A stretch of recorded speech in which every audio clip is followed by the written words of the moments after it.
Hi, welcome to Bindu's home. ഞാൻ ഇന്നൊരു നാടൻ ഞണ്ട് റോസ്റ്റിൻ്റെ റെസിപ്പിയാണ് നിങ്ങളായിട്ട് ഷെയർ ചെയ്യാൻ പോകുന്നത്. അതിനുവേണ്ടി ഞാനൊരു പാൻ അടുപ്പത്ത് വെച്ച് കുറച്ച് വെളിച്ചെണ്ണ ഒഴിച്ചു കൊടുത്തിട്ടുണ്ട്. അതിലേക്ക് 2 സവാള ചെറുതായി അരിഞ്ഞത് കൂടി ചേർത്ത് വഴറ്റി കൊടുക്കാം. അതിൽ ഞാനൊരു പച്ചമുളക് കട്ട് ചെയ്ത് വെച്ചത് കൂടി ചേർക്കുന്നുണ്ട്. സവാള വേഗം വഴന്ന് കിട്ടാൻ വേണ്ടി കുറച്ച് ഉപ്പ് കൂടി ഇതിലേക്ക് ചേർക്കുന്നുണ്ട്. എന്നിട്ട് നന്നായി ഇളക്കി കൊടുത്ത് കുറച്ച് നേരം ഒന്ന് അടച്ചു വെക്കുക.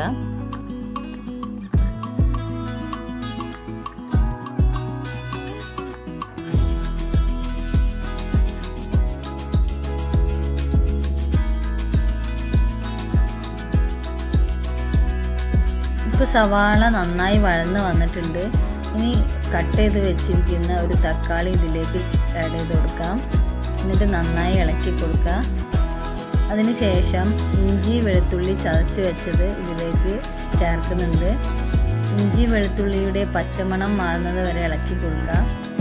അതിനുശേഷം നമുക്ക് കുറച്ച് കരിവേപ്പില, മല്ലിച്ചപ്പ് കൂടി ഇതിൽ ചേർത്ത് കൊടുക്കാം. ഇനി ഇതിലേക്ക് മസാലകൾ ആഡ് ചെയ്യാം.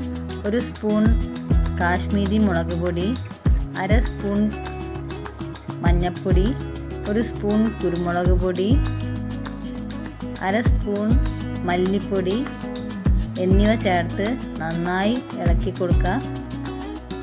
മസാലകളെല്ലാം സവാളയിൽ പിടിക്കുന്നത് വരെ ഇതൊന്ന് ഇളക്കി കൊടുക്കാം.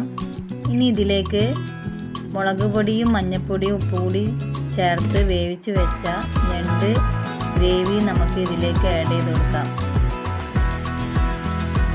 ഞണ്ടിലേക്ക് ഞാൻ ഇതിലുള്ള ഗ്രേവി അല്ലാതെ വേറെ വെള്ളമൊന്നും ചേർക്കുന്നില്ല. നിങ്ങൾക്ക് ഗ്രേവി ലൂസായി വേണമെന്നുണ്ടെങ്കിൽ കുറച്ച് ചൂടുവെള്ളം കൂടി ഇതിൽ ആഡ് ചെയ്ത് കൊടുക്കാവുന്നതാണ്. ഞാനിത് ഡ്രൈ ആയിട്ടാണ് എടുക്കുന്നത്. അപ്പം ഇതിലേക്ക് കുറച്ച് ഗ്രേവിയെ ഞാൻ ആഡ് ചെയ്യുന്നുള്ളൂ. ഇനി ഇത് നന്നായി ഒന്ന് മിക്സ് ചെയ്ത് കൊടുക്കാം. ഇനി ഫ്ലെയിം ഒന്ന് സിമ്മിലേക്കിട്ട് നന്നായി തിളപ്പിച്ച് ഇതിൻ്റെ ഗ്രേവി വറ്റുന്നത് വരെ നമുക്ക് ഒന്ന് വെയിറ്റ് ചെയ്യാം.